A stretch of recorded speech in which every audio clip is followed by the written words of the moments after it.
Please whack the clacker. And as always, don't clack the letter. Are you going to say that every single time?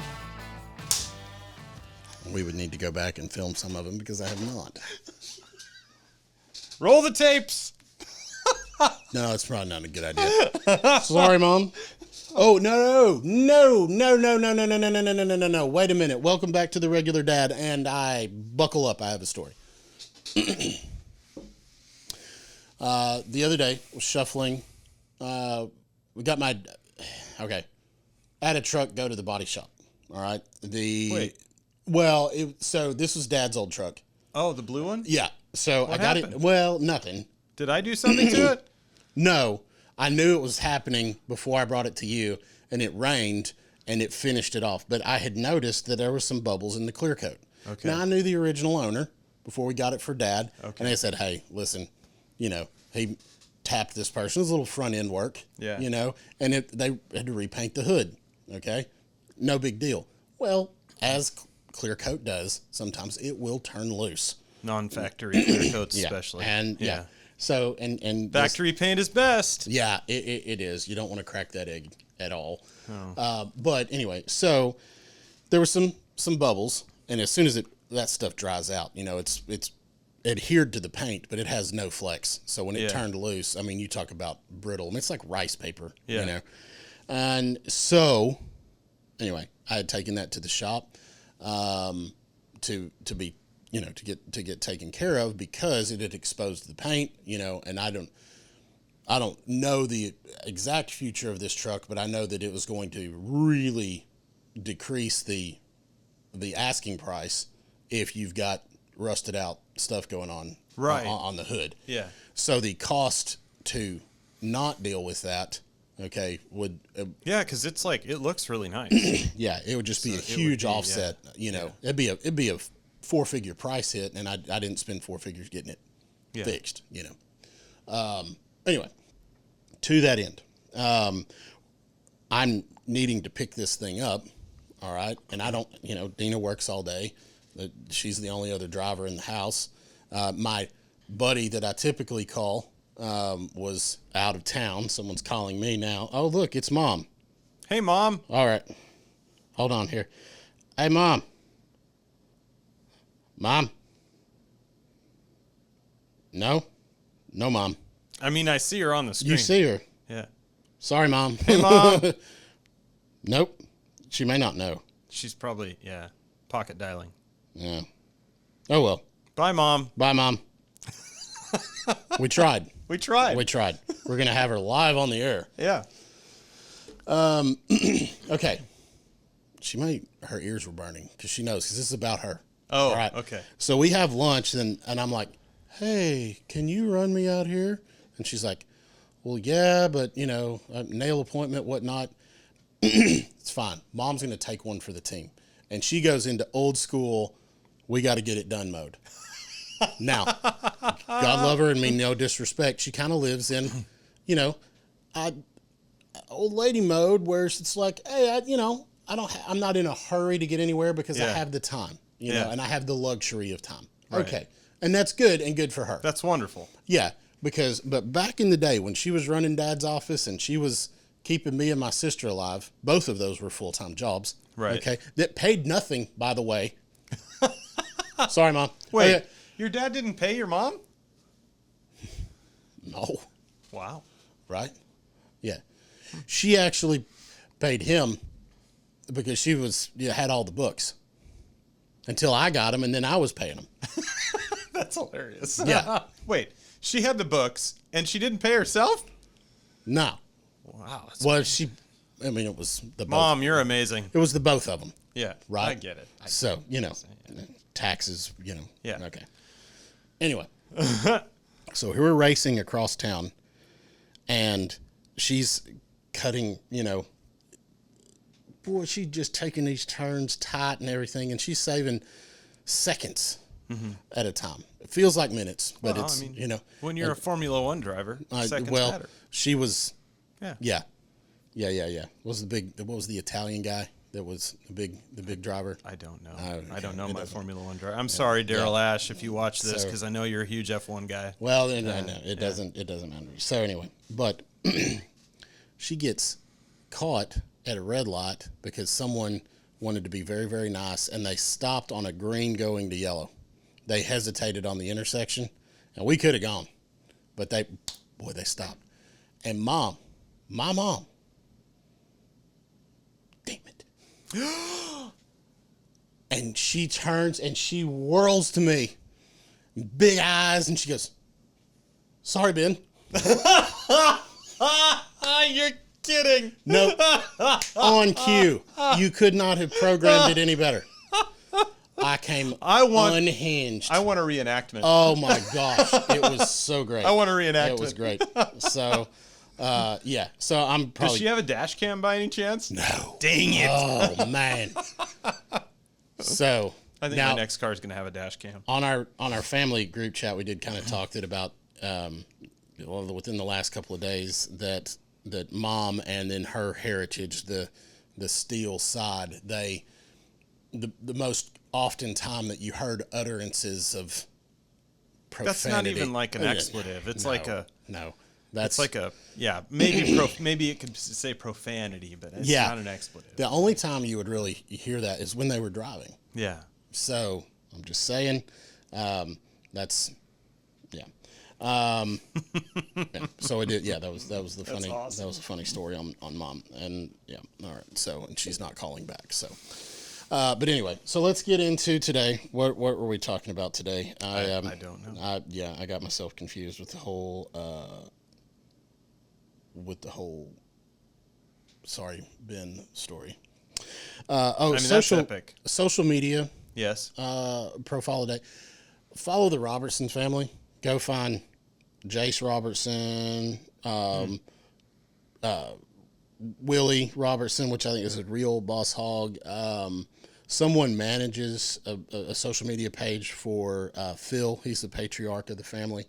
But all of them have their own flavor.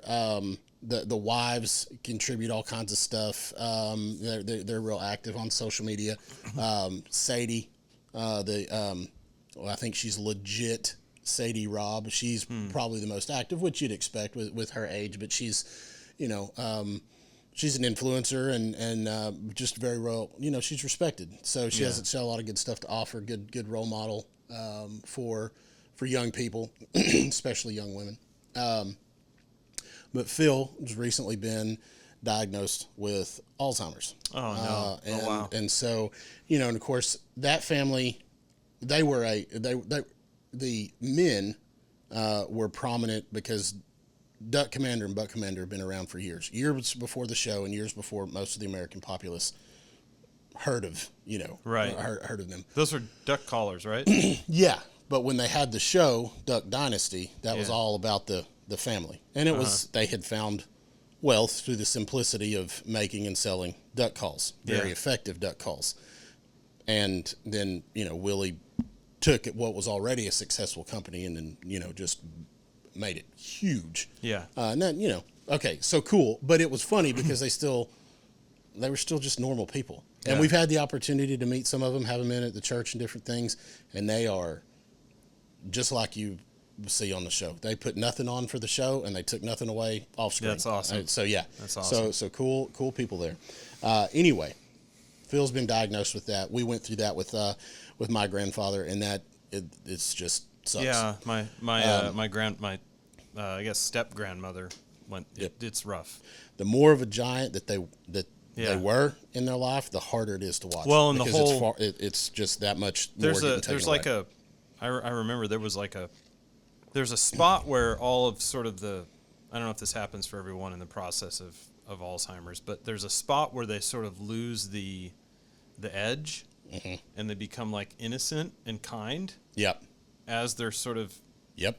So there was this time where it was actually, I remember my stepmom talking about that. Like she had a relationship with her mom it was very short, where, and then after that it just sort of like you start losing major faculties and things. And, that was what we did with my granddad. Rough. Man, it's rough. He was, your standard forgetful old man, and then then one day he couldn't remember exactly how to make the coffee, Right. which he had made the day before. Right. And it frustrated him because he knew something was off. Yeah. And we, Yeah. anyway. And so very sorry to hear about that for them. But there's so much that you can get from that, from those, from all of the family's pages. So check out all of the Robertson family. Just start, getting them and follow them. I follow them all. And, it's just nice to see another functional family. Like, oh, well, yeah, but they're wealthy. Yeah, they still struggle.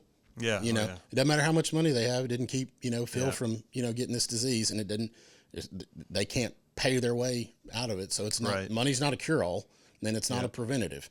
So, and I can guarantee you, I'm not a spokesman for the family, but I can guarantee you every one of them would give away every dollar. Just to keep Dad around and keep him as he is, and the wisdom that that he has, and just the lovable person that he is. They would. Not an option. Yeah. So anyway, check that out. Good, bad, ugly, right, wrong, indifferent, everything else. Why? Oh.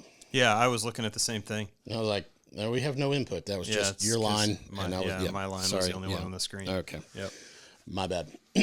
All right. So today, Jimmy, we are talking about the ultimate regular dad. Okay. There's no fanfare. I don't know what Rachel can do with this, if anything. So we're going to talk about 3 components to being a regular dad: embracing who you are, loving who you're not, and letting God close the gap. For a long time, I didn't do that. And it's still an active thought process and still actively focusing on this, but I didn't embrace who I was. And, you say, okay, well, you're created and you have, this gifting, you have this plan, as divinely ordained, you have this skill set. Like I said, okay, what am I going to do? Who am I created to do? What am I created to do? How am I created to be? What elements need to be refined in me? What elements need to be eliminated? And all that is a process. Yeah. But if you despise who you are is the future of who you're supposed to become, right? So you're starting now, okay? And then that what comes later, okay, is who you're supposed to become. So if you despise the now, you'll be apt to discard the later and what's to come, because you develop it and it's never good enough, or it never meets up to expectation or what have you. These can be influenced by parents, by coworkers, by yourself, by just social outside influences and whatnot. Yeah. Can I please? I think the idea that, and I'm just, as you're talking, I'm like, yeah, that makes sense. For most of my life, I've been trying to kill off parts of myself that were unacceptable. Right. But you don't, and it's weird because I have to reconcile this with Scripture, and Scripture says that we're a new creation. Mm-hmm. But I don't think that and I haven't done like word studies or contextual studies with those verses and stuff, but I don't think that what God is saying there is, I'm going to make you someone completely different. Right. I really like and I think I've said this before, I really like the C.S. Lewis, and you see it filtered through in the Chronicles of Narnia, The Last Battle. You see it filtered through in The Great Divorce. I like his picture of God's intent, and that is that God's perfect intent in any of his creation is just that it is more real and more of who he created it to be, or what he created it to be. So in other words, like what you're saying is, like, if I'm starting here and I hate parts of myself, well, those parts of myself are still part of what obviously other than the twisted, sinful parts that have that are well, like your sinuses, right? That Yep. are needing surgery to become really what they're functionally supposed to be. Right?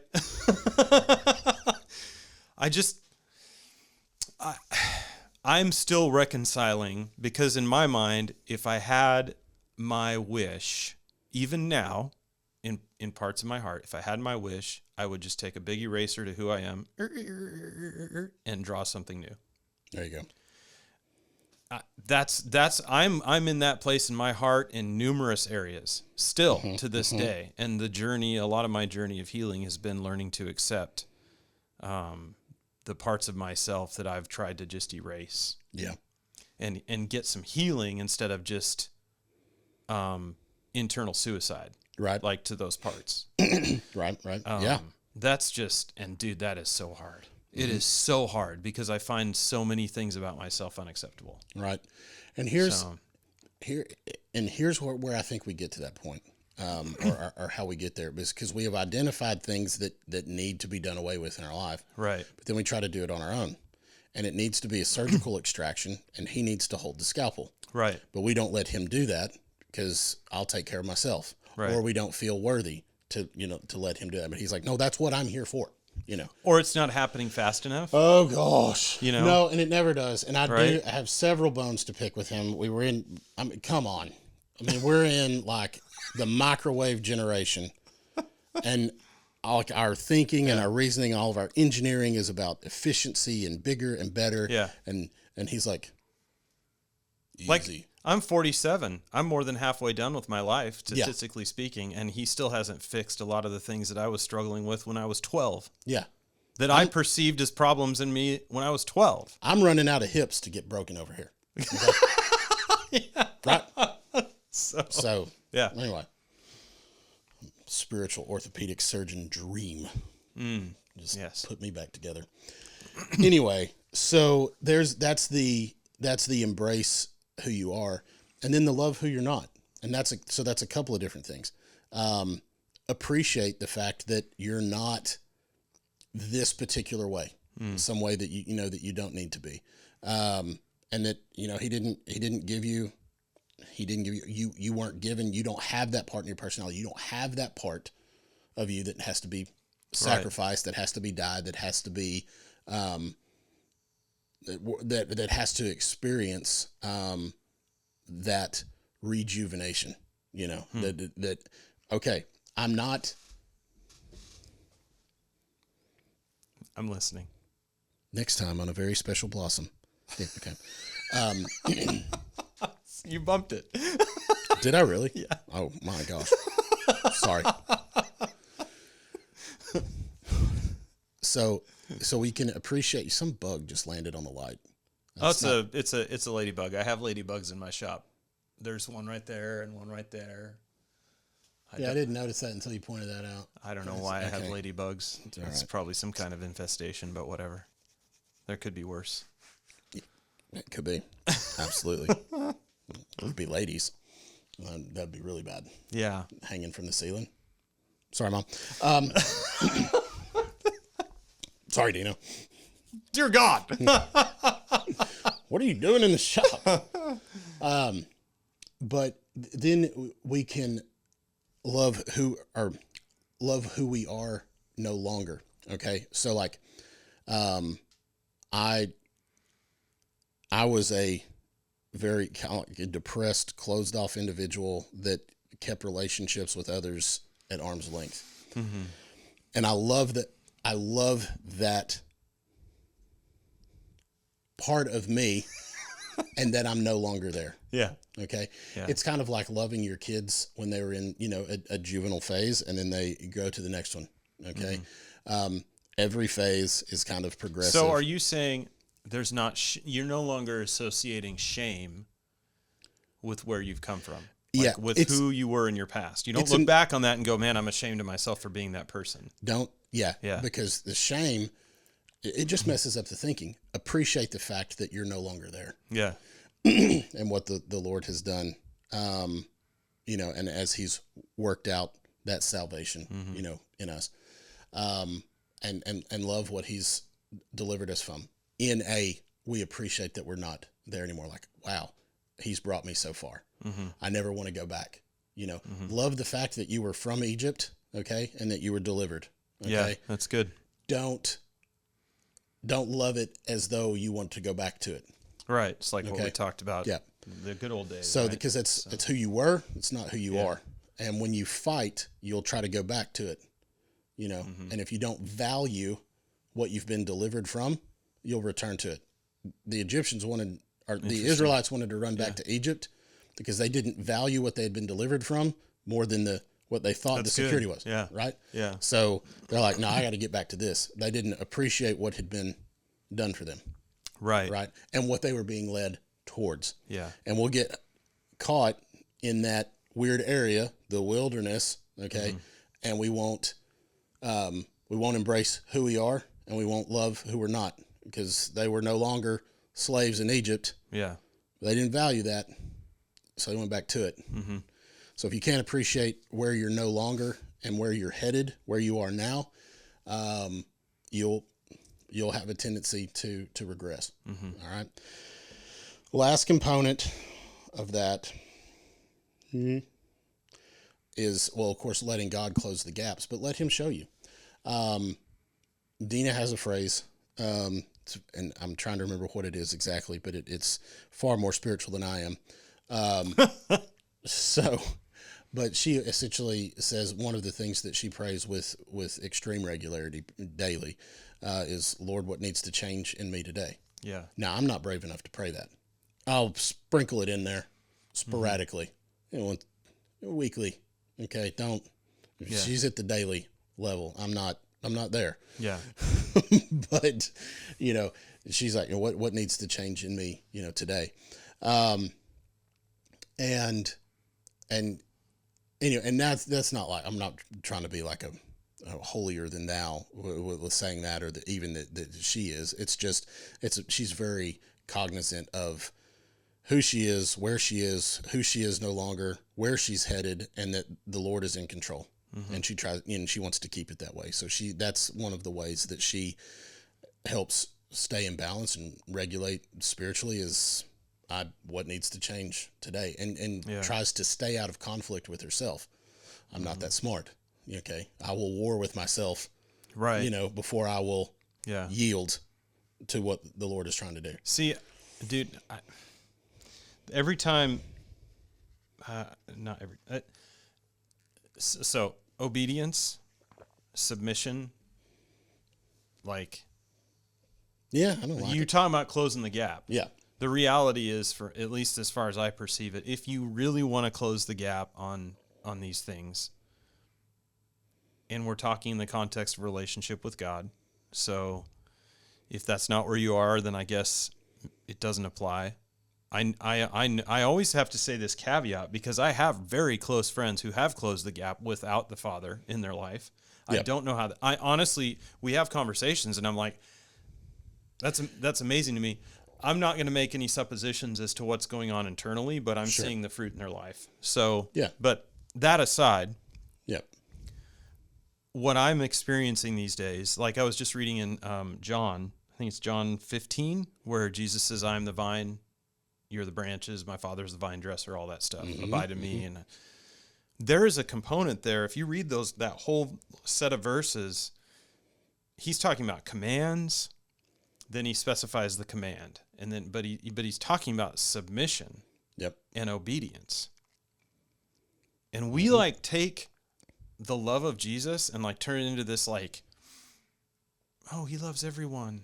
Yeah, he just loves love, and I'm like, okay, yes, absolutely, he does. But if you look at the way that he addressed people, it was love, but there was a call to obedience and repentance and submission. And if you want to close the gap,